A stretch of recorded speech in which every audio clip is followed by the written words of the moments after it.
So, a bit of a different video today then. We're back out in the car camping setup and chaos is ensuing in the back already, but away from the van. And there's many reasons why, but one of the main reasons why is because, well, basically I wanted to put a full-on car camping video together where I show you and explain stuff all about the car camping and the scene. Mostly for you guys out there that have never seen it before or may have been thinking about doing it and sitting on the fence and want to know a little bit more about it. And I think it's probably a good time of the year for this video to be being released. You know, it's sort of springtime now and we're slowly moving into summer, and people are starting to either make plans for a summer holiday or they're already done it and looking forward to going on that holiday. But the reality of it is, for some of us, the cost of living is just getting ridiculous at the minute, and the thought of being able to afford a far-flung holiday for a couple of weeks over into Europe somewhere hot, or even a week around England, is beyond some of us because it's just basically too expensive. But that's where car camping comes into effect. You see, 4 years ago I was in quite a dark place. I was working a dead-end job earning peanuts. I wasn't living with my family and things weren't going well, and I wanted nothing more really than to get myself a camper van or something, or a motorhome, and disappear into the wilds. With limited funds, that was just a pipe dream that was never going to happen. But I had a car that used to take me to and from work, and cottoned on to the idea of car camping. And I'll be honest, in a way it became my saviour. It gave me an affordable way to get away on the weekends, away from the grind, to forget about all the stress and strains of modern day life and just get out here in nature and relax for a few days and do my thing. And I can tell you now, after 4 years of doing it, for the most part, 99%, it's been absolutely fantastic. Sometimes it honestly doesn't cost the earth to get away and have the break that you need. So hey ho, let's do exactly that today. I'm up here in the Peak District at the minute, and I've already looked around on some of the apps that I use, and I've found hopefully what's going to be a wondrous spot to camp out at for the night.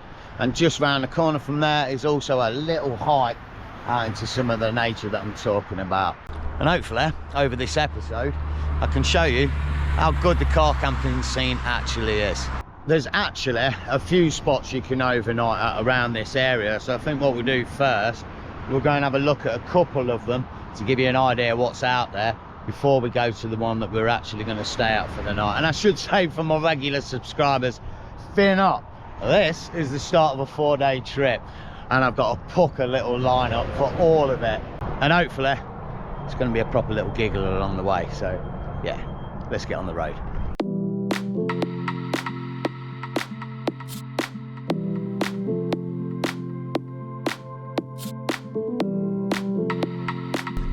Here we go then, our first spot. And I should say, I use an app called Park for Night. There are a number of apps out there, Overlander, Park for You, and a number of others, but I always use Park for Night.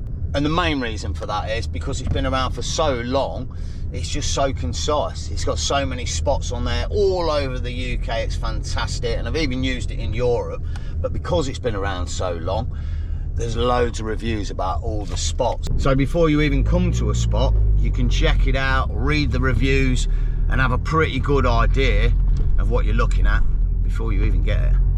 Now the thing is with this spot, it's supposed to be a little parking area for the sailing club down near the lake, which is sort of over yonder. And when I looked last night, they were telling me there's no sign saying you can't overnight here. But I've just gone on there a minute ago and it's saying you can only use it for daytime parking. So I think they put a sign up. There is a height restriction here, so if you've got a big van, you're probably not getting in here. And right here's the sign. Fires, camping and overnight parking are not permitted. 99% of the time, you'll already know about that on Park for Night before you get here. And like I say, last night it looked good, and just now it's saying it's not. And there's our evidence. So let's move on to the next one and see what that looks like. Oh, wow. It was a little bit closer than I suspected. 30 seconds up the road and not seeing any signs. Could actually be a goer for the night. Well, I have to be honest, not the most appealing park up for the night. It does look like it's doable officially and you're not going to get a ticket or anything, and it looks like there's a nice sort of nature walk down the way, and it's in a quaint village with kind of nice views around, but it's just the main car park. I think we can do better for tonight, but let me just show you quickly what Park for Night's saying about this place to give you an idea of how it is. And excuse the glasses, I've lost my driving glasses and these are my old ones, and personally I think I look like Dorothy from a 1960s sitcom. I should be sat here knitting or something.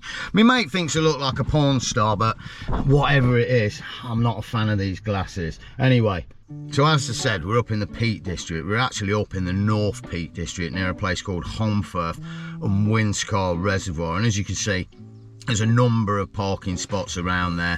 Some are better overnight, some we've looked and obviously you can't. But this one in particular, where we are now, is the catchy name of S384TF, just the postcode, medium-sized car park, blah, blah, blah. A few dog walkers about until 10 PM and then a quiet car park. And there's also bins and a bus stop here. And I'd love to show you the reviews, but there's absolutely no phone signal. So let's move up to a phone signal and we'll have a look at those. Okay, happy days, I've moved on and we got a phone signal. Now this place is rated as 5 stars, and all the recent reviews, although the last one was last December, lovely, quiet place, beautiful place, a little slopey, you'll need your chocks. And next one, lovely car park, busy with walkers, cyclists after 8 PM, not a soul.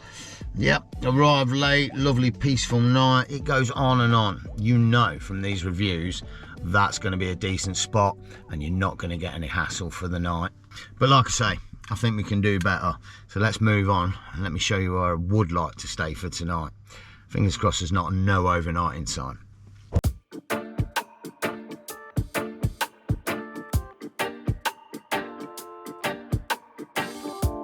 Oh dear. Well, here we are then, and I've got to say, a pretty wondrous spot with an amazing view. It does, however, have about 4 or 5 houses just down there. Oh, and a farm over yonder overlooking you, but yeah, I think it should be all right for the night. It's rated 4.5 stars on the Park for Night app, and it's got rave reviews from everybody that's stayed here. So when all these cars move later, you can swath it round and get a nice view. Look at what's parked next to it.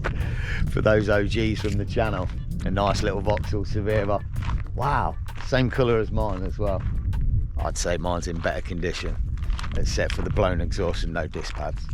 More importantly for now though, let me show you a little bit quickly around my setup. And let me say this before we start, as far as car camping goes and is concerned, it's down to you how you do it.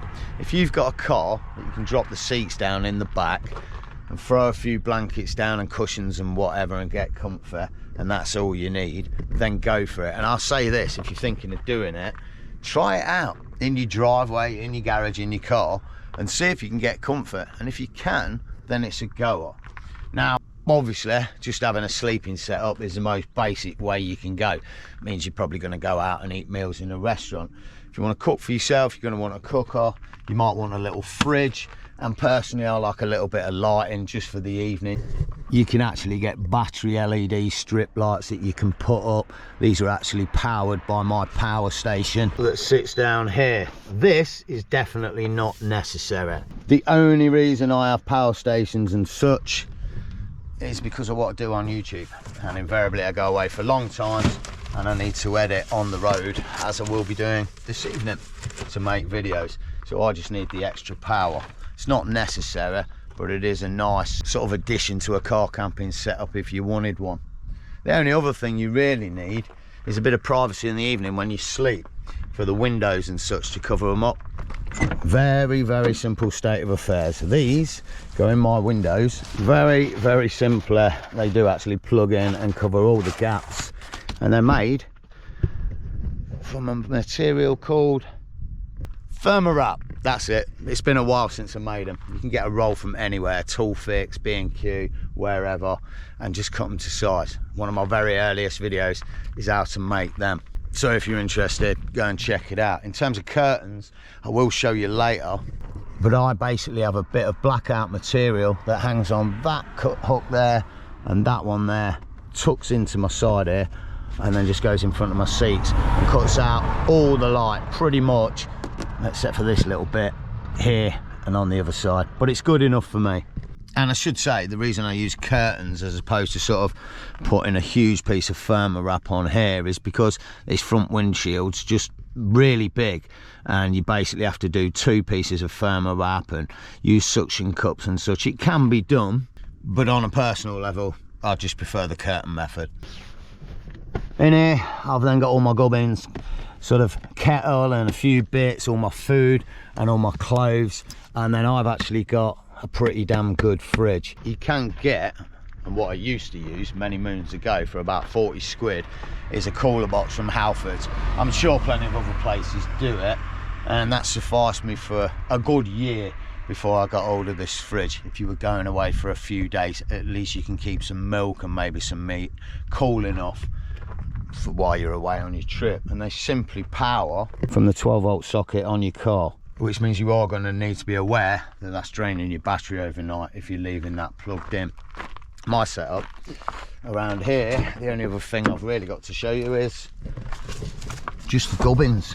I've got a cooker, or rather 2 cookers, and water down there. I've also got a water here and one over the other side. And bar the necessity for sort of power for what I do on YouTube, I can go for weeks upon end with this setup. And over the years I've done exactly that. I've been away to the French Alps in the middle of winter for 2 months in the back of that car.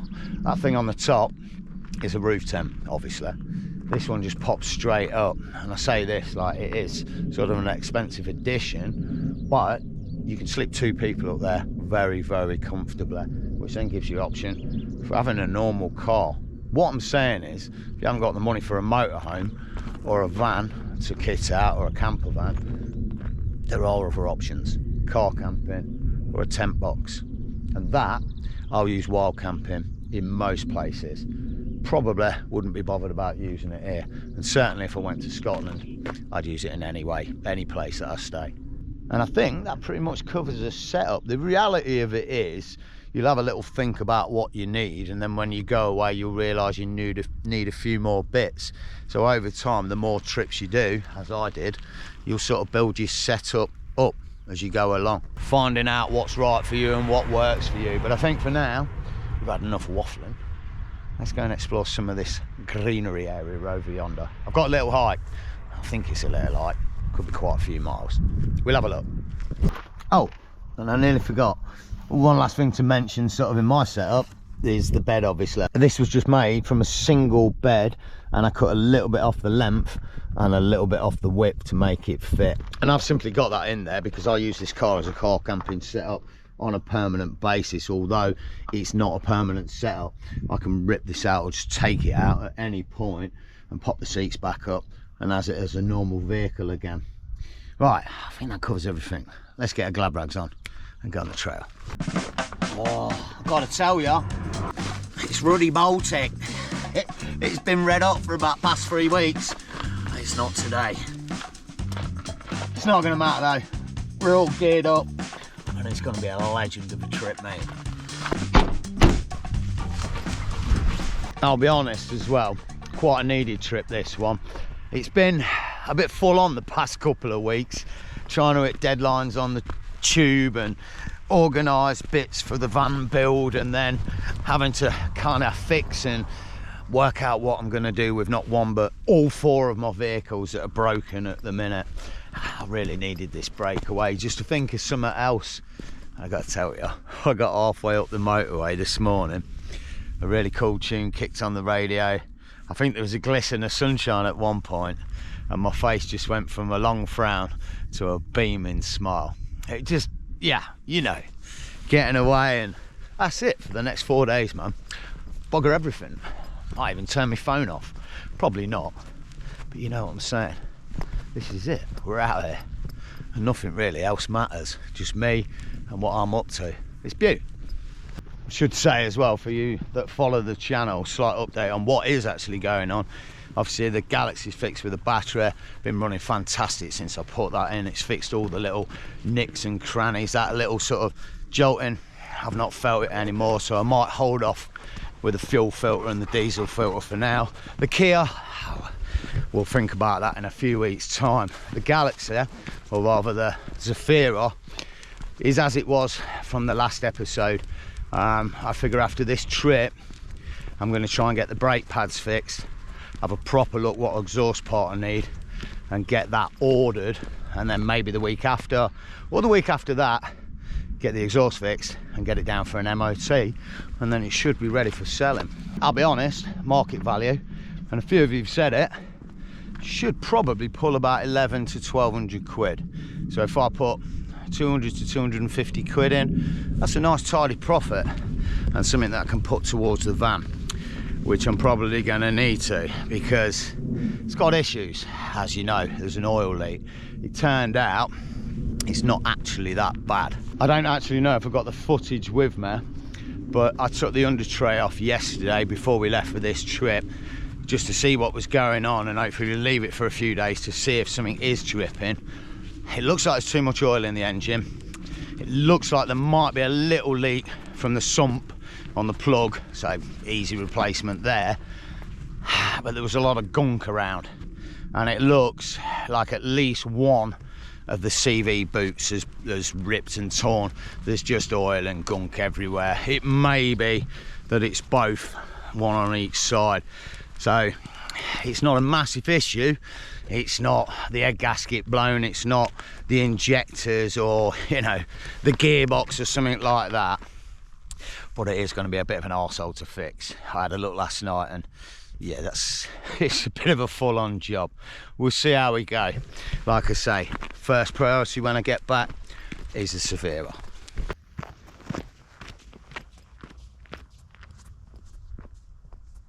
Well, gotta say, early days, but so far this trail's pretty sweet.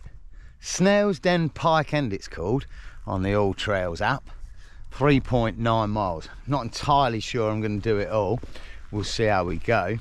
I'd have to say, if you don't use any of them apps, I used to use one called Komoot, but I preferably use the All Trails all the time now, and it's had a bit of an update lately, and it's a lot more like the Komoot one used to be. It has all sort of points along the trails that you do, highlight points with maybe a little bit of info for them, and I love that. It is very good already with offline mode and all the rest of it, and trails all over, but just that little bit extra oomph on the trails that you're doing, I think goes a long way. Always nice to get out in the wild. It's always nice to know a little bit of those broken buildings that you're stumbling across or particular points. Pretty good, the All Trails app. Really should get a sponsor from them. I've mentioned it so many times. I think I contacted them at one point, and yeah, they sort of told me they don't do promotion or whatever it was. Tight sods. Use the Komoot, way better. No. Oh wow, look at this area. This is magnificent in a great way. It really is. I've never been up here, that's why I'm so psyched. I've been sort of, I don't know, Holmfirth and Flash and all that over the way, but yeah, never to this point. Man, the Peak District, the amount of times I've been here, still finding new spots, man. Love it to bits. In the heart of England. Robin Hood country.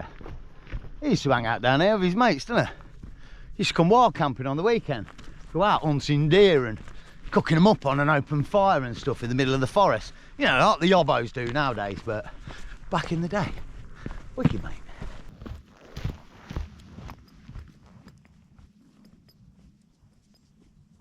Well, I have to say, this trail's opening up nicely. Bit of a view over the reservoir and whatnot. There's nobody around today as well. It's perfect. It's midweek, so Tuesday. Really peaceful and nice. But what about this van life scene then around the UK? Is it any good or not really? Despite what you might see on Instagram being it fantastic, or the other end of the spectrum where people are trying to boo it for clicks. Well, after 4 years of car camping, I can honestly say it's chuffing epic, mate. All over the UK. There is the exceptions. I'd say, hand on heart, out of the 3 countries, England's the worst for it. There's lots and lots of no overnighting signs everywhere, and just because of the way England lies, with being countryside parts pretty close to cities, it does lead to having the odd bozo come out to these nature spots where you might be camped out at and causing a bit of hassle.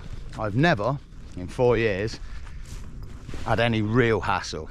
I had one night where there were a few bozos pulling up, popping their horns and shouting and screaming, and I just decided to move on to a spot that I knew round there to get away from it. A few other ones where I've had dirt bikes and quad bikes circling me on the moors in Dartmoor. Got out the van and had a chat, or got out the car and had a chat with them, and they were cool. But yeah, nothing too bad. But like I say, out of the 3 countries, I'd say England's the worst for that. Wales is slowly catching up with the signs, but as soon as you get over the border heading north into Scotland, well, you may as well be on a different planet as far as van life and car camping is concerned. They love it up there. Wild camping's for the most part legal, and all the Scottish people up there embrace it. They love being out in the wilds. A lot of them go car camping and van lifing, and that's why the scene's thriving up there. Of course, there's a negativity around the NC 500 because it's just way too popular, but Scotland's a whole country. It's pretty big. You can find a few spots away from that.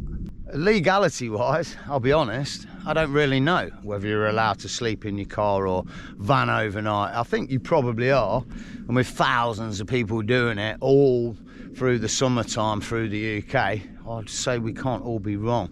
And let's be honest, the way things are at the minute, it won't be long before they're charging you for oxygen and putting you in jail for dropping juicy farts. So my advice is just go and enjoy it while we can. Hello. Hello. What the heck are these? They're all over. There's like a line of them.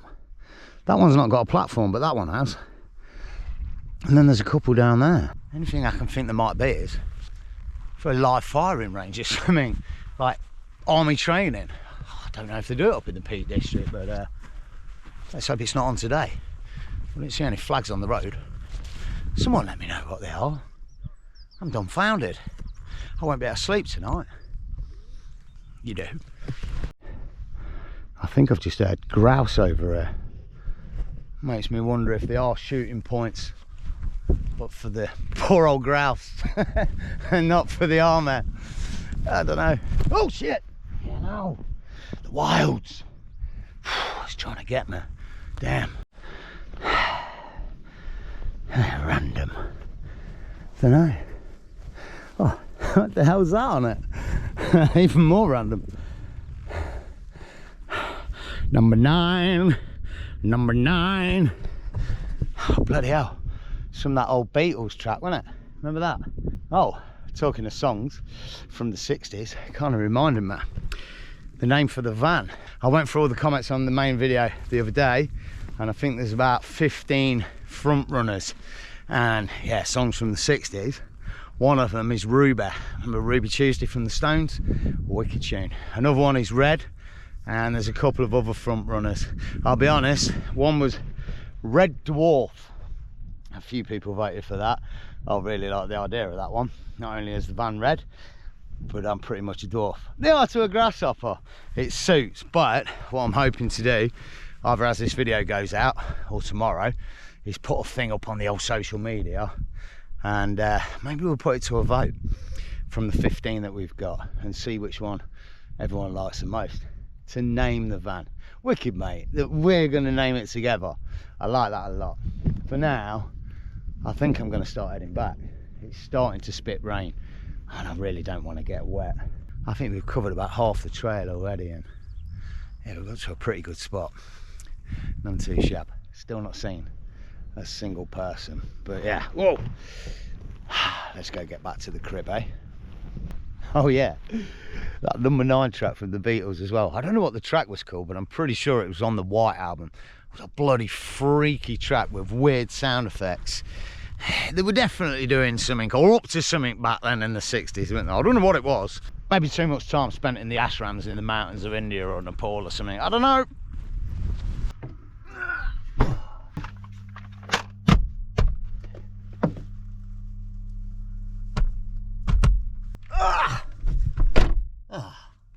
Back in the crib and chilling again. I've got to be honest, even though I've got the van, I still love this setup, mate. It's just so cozy, and yeah, it's my space. Once I get the blinds up and the curtains up in the evening, it's just, yeah, cozy and quaint and compact, but bijou. And I should say as well, because I've seen quite a few comments in recent videos saying like, just sell all the cars and concentrate on the van. And I totally get you, I really do. To focus all my attention and funds, you know, onto that van would be a wondrous thing. But there's a few reasons why I won't get rid of at least the Kia and this Galaxy. The Kia especially, I feel it'd be very difficult to sell. We put a lot of time, effort and cheese, i.e. money, into doing it. And I think if I was ever to get rid of it, I'd either raffle it off for one of you guys, or I'd just give it away. But that may be a year away. So please don't hit me in the comments with that. I've got plans for that Kia and I want to get it back on the road. And also with the Galaxy, both the Kia and the Galaxy are backup. At the minute, the van's off the road, and it could be off the road for the next 2, 3, maybe 4 weeks. So to have a backup vehicle, just for day-to-day use if nothing else, but also for backup to go away on trips and keep things running for the channel and stuff, you know, it's kind of a necessity. And like, I always have the option with this vehicle of turning it into a normal car to take my family around in. I can't do that with the van at the minute. It's only 3 seats. I've got 2 kids and a wife, so this would be the only vehicle that I could use for that. So yeah, I appreciate everybody's comments and where you're coming from, I really do. But I think personally, I know it's a little bit more of an expense, but certainly for the foreseeable future, a year or more, I'm going to hang on to all 3 vehicles.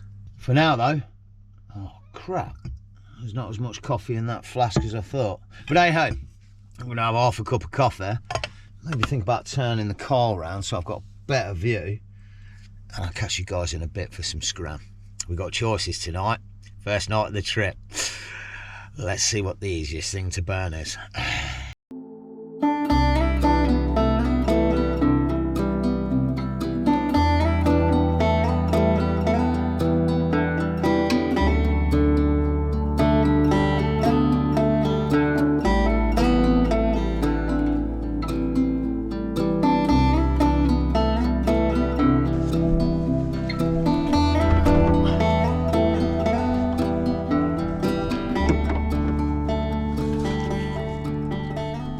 Well, it seems like we might be in the local smoking spot for the youths and whatnot. There's a few cars around with a lot of bassline thumping and a lot of smoke bellowing out the cars. I mean, they might be burning their dinner like we're about to do, but I'm pretty sure they're not. To be honest, I'd rather it be tokers than doggers, if I'm honest. At least, you know, generally speaking, they've not got the energy or the want to cause any bother. More importantly, we're sorted. I've not quite put all the window covers in, but they're going in, curtains are in, and as I said before, pretty much cover the gap of the light. A basic setup: window covers, curtains and lights, and somewhere to sleep. Oh, and burn your dinner. Let's do this. Choices in life. Let's see what's in the box. And there is an absolute plethora of stuff. Spoiler alert for the next few episodes. Check this out. That's going on the fire pit. I've got a nice little spot I'm looking at parking up overnight at where I can get the barbecue going, you know. Also an absolute mass of gubbins for a stir fry, which was going to be for tonight, but I'll be perfectly honest, I can't be arsed. So I'm going to do something simple. Something that I should have cooked on the last trip and didn't get eaten. So yeah, this one, the chicken arrabbiata, that thing, pasta basically.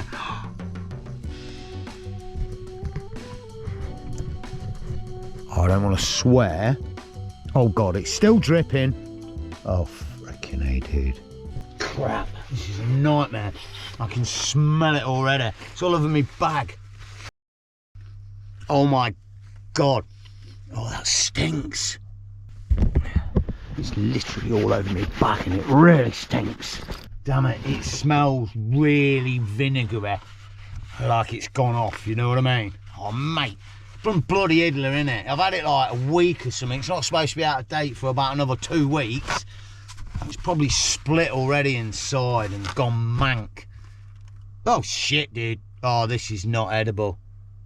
Oh, what the how is it like that? We'll need that. We'll need those. There's somewhere down there. We'll need those because hey ho, it's become burger night.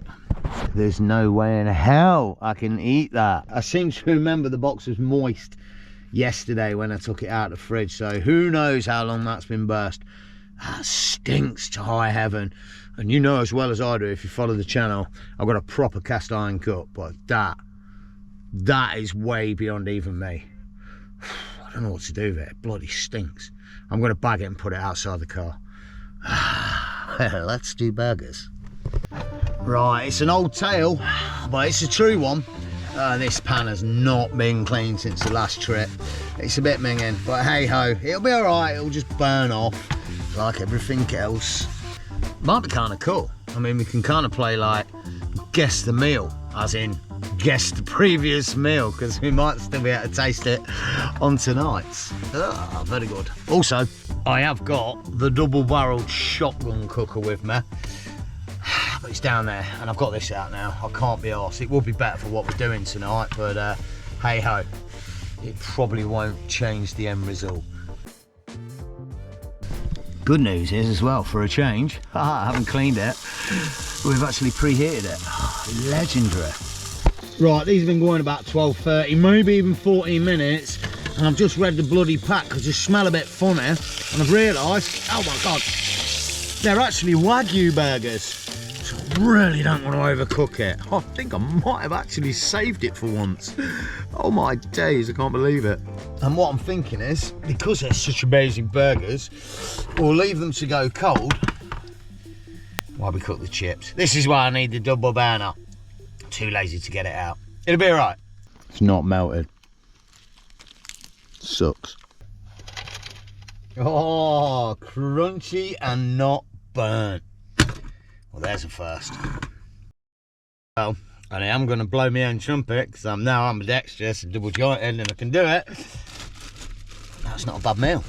Well, it's only chips in a burger, but if you haven't seen my previous videos, oh, that's positively 5-star cordon bleu. And how does the old Wagyu burger taste? Pretty damn good. But to be honest, I think I'm going to do something a little bit random now that we haven't done for many moons on the channel. I'm going to end the video here. Unless anything untoward happens tonight. There's still a couple of cars sat around just blaring music and blazing whatever. But I'm pretty sure they're not going to be a hassle. So unless anything mad happens through the night, hopefully I'll catch you guys in the next one. And I genuinely do hope that this video has been a bit helpful for people that have been thinking about going out and doing car camping. There's a hell of a lot of people that are doing it nowadays in the UK. Just try your setup out in your driveway, like I said, and get out there and have a go.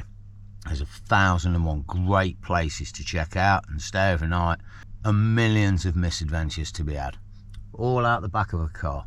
So yeah, for now, I really hope you enjoyed this one. If you did, all the good stuff, hit the like button, subscribe to keep up with the series, and definitely hit me in the comments on whatever you're getting up to. A big love, and take it easy. Enjoy the camp, and stay stealthy. All right.